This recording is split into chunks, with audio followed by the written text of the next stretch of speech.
Hello guys, আসসালামু আলাইকুম। আশা করি সবাই ভালো আছেন। অনেকদিন পর লম্বা একটি ছুটি পেয়েছি, তাই এই ছুটিকে কাজে লাগানোর জন্য একটি ট্যুর প্ল্যান করেছি। আজকে আমি আপনাদের দেখানোর চেষ্টা করব কিভাবে একই সাথে তিনটি পার্বত্য অঞ্চল ঘুরে আসা যায়। এই ক্ষেত্রে আমরা প্রথমে যাব খাগড়াছড়ি, সেখান থেকে সিন্ধুকছড়ি লিং রোড হয়ে রাঙ্গামাটি পৌঁছাবো এবং শেষে আসাম বস্তি লিং রোড দিয়ে কাপ্তাইয়ের অপরূপ দৃশ্য উপভোগ করতে করতে ব্যাক চলে আসবো। তো পুরো ভিডিও জুড়ে আমাদের সাথে থাকুন।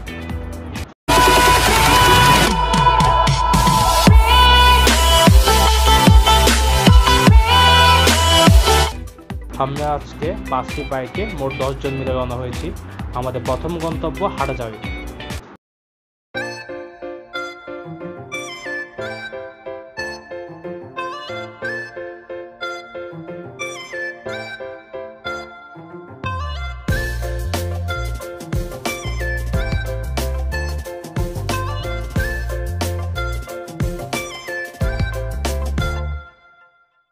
যাত্রাপথে আমরা পেট্রোল পাম্প থেকে ফুয়েল নিয়ে নিব।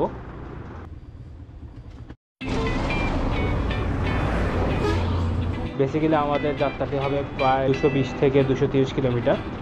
সেই ক্ষেত্রে 6 থেকে 7 লিটার তেল নিলে আমাদের জন্য এনাফ। আমরা এখন হাটাজারি পৌঁছে গেলাম। এখানে নামার উদ্দেশ্য সকালের নাস্তা, রুটির সাথে ফ্রেশ ডাল ভাজি দিয়ে পেট ভরে খেয়ে নিলাম। নেক্সট ডেস্টিনেশন এখান থেকে প্রায় 90 কিলোমিটার দূরে। বুঝতেই পারছেন যাত্রাপথে যেন খিদা না লাগে। তবে এর মাঝে আমরা মানিকছড়িতে একটি ট্রি ব্রেক নিব।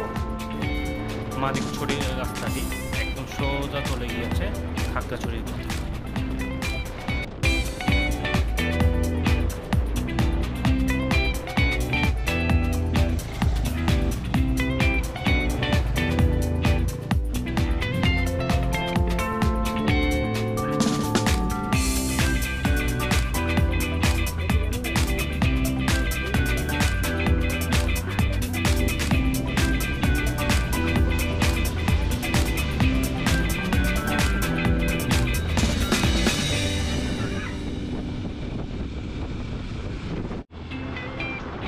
খাগড়াছড়ির প্রবেশ মুখে আপনাকে স্বাগত জানাবে অপরূপ সৌন্দর্য এই রাবার বাগান।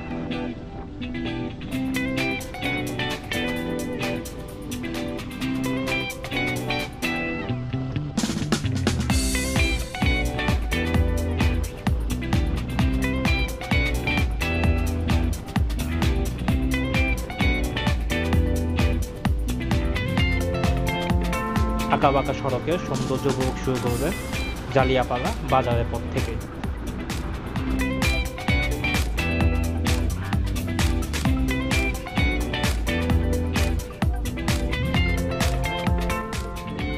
আমরা এখন চলে আসলাম জালিয়াপাড়া বাজার।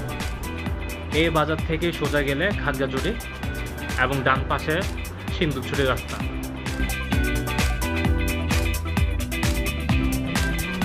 এটি এক লিং রোড যা দিয়ে রাঙ্গামাটি পৌঁছানো যাবে। আমরা এখন সেই বহুল আকাঙ্ক্ষিত সিন্ধুকছড়ি দিয়ে ঢুকছি।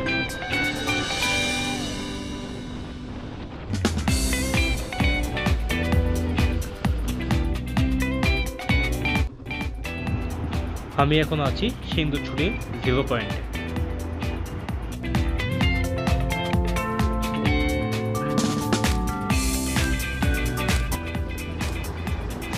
সিন্ধুকছড়ির এই আঁকাবাঁকা পাহাড়ি রাস্তা বাংলাদেশের সবচেয়ে সুন্দর পাহাড়ি রাস্তাগুলোর মধ্যে একটি। বাইকারদের জন্য এটি একটি আকর্ষণীয় এবং রোমাঞ্চকর একটি রাস্তা, বিশেষ করে যারা এমন মসৃণ আঁকাবাঁকা রাস্তায় লিন হয়ে কর্নারিং করতে পছন্দ করেন। তবে স্কিল না থাকলে কর্নারিং না করাই ভালো, সেদিক হলেই সোজা খাদে গিয়ে পড়তে হবে।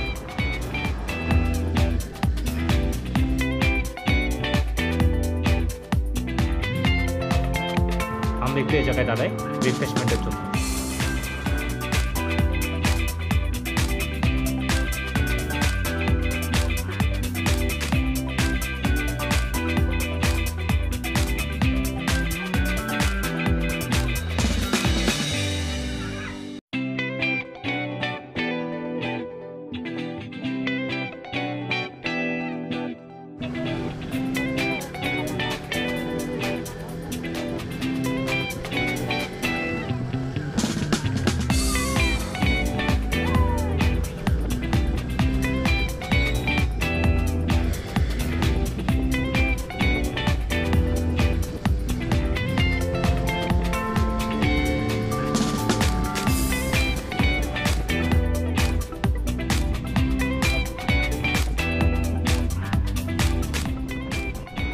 সিন্দুকছড়ি অত্যন্ত দুর্গম একটি এলাকা, তাই এখানে একাকী না গিয়ে দল বেঁধে ভ্রমণ করা উচিত।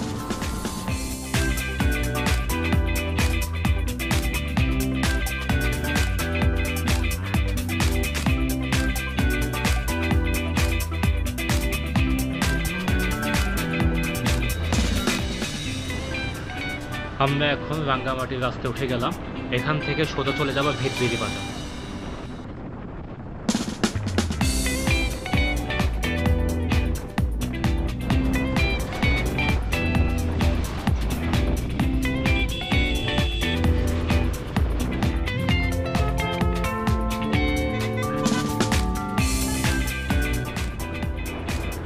এখান থেকে এখন সোজা চলে যাব মহলছড়িতে। সেইখান থেকে আমি উঠে যাব রাঙ্গামাটি রোডে। মজার ব্যাপার, মহলছড়িতে একটি 3 রাস্তা মাথা আছে। বামে গেলে খাগড়াছড়ি আর ডানে গেলে রাঙ্গামাটি।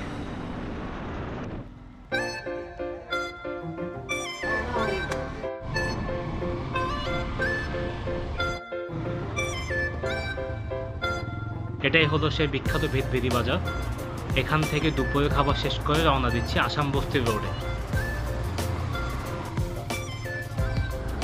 এই বাজার থেকে মূলত রাঙ্গামাটি থেকে কাপ্তাই যাওয়া লিং রোড আসাম বস্তি রাস্তা স্টার্ট।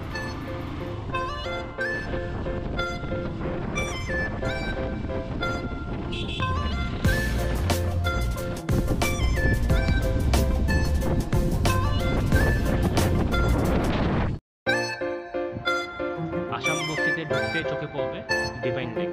কথিত আছে এই লেকে এক সময় এলাকাবাসী যা চাইতেন তাই নাকি পাইতেন।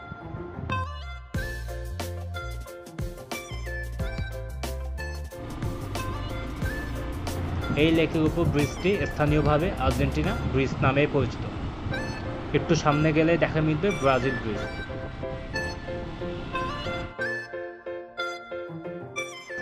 মূলত ব্রিজ দুটি আর্জেন্টিনা এবং ব্রাজিলের পতাকা আদলে রং করা হয়েছে। ব্যাপারটি কিন্তু সুন্দর।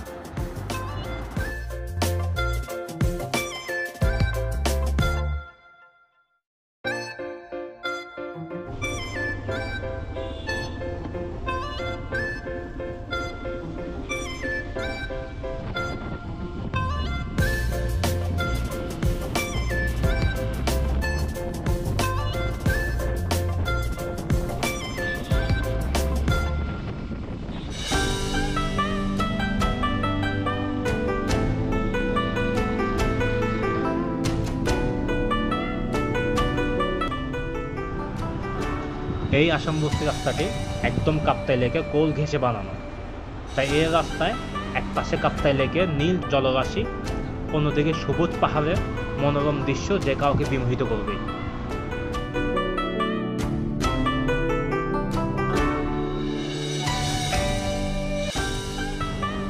এইখানে রয়েছে বৌদ্ধদের ধর্মীয় মহাসাধক বনভান্তের জন্মস্থানের স্মৃতি মন্দির। প্রতিদিন শত শত পর্যটক এই মন্দিরটি দেখতে আসেন।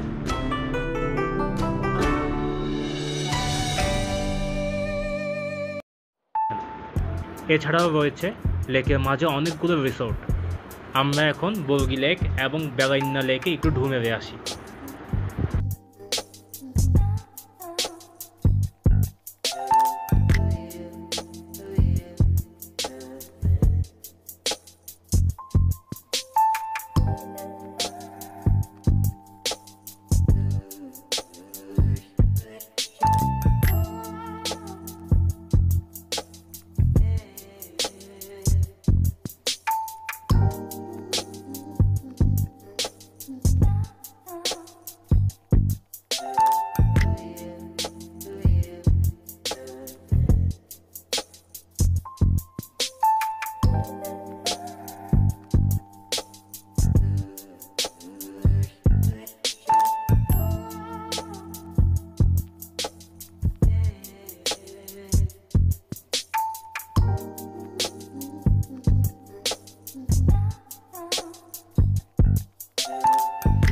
সারাদিনের এত সব রোমাঞ্চকর আঁকাবাঁকা রাস্তায় বাইক চালিয়ে যখন টায়ার্ড হয়ে গেলাম, তখনই এই ব্রিজে বসে কাপ্তাই লেকে সৌন্দর্য উপভোগ করতে করতে এই সন্ধ্যা নেমে এলো। এখন সময় পড়ে গেল।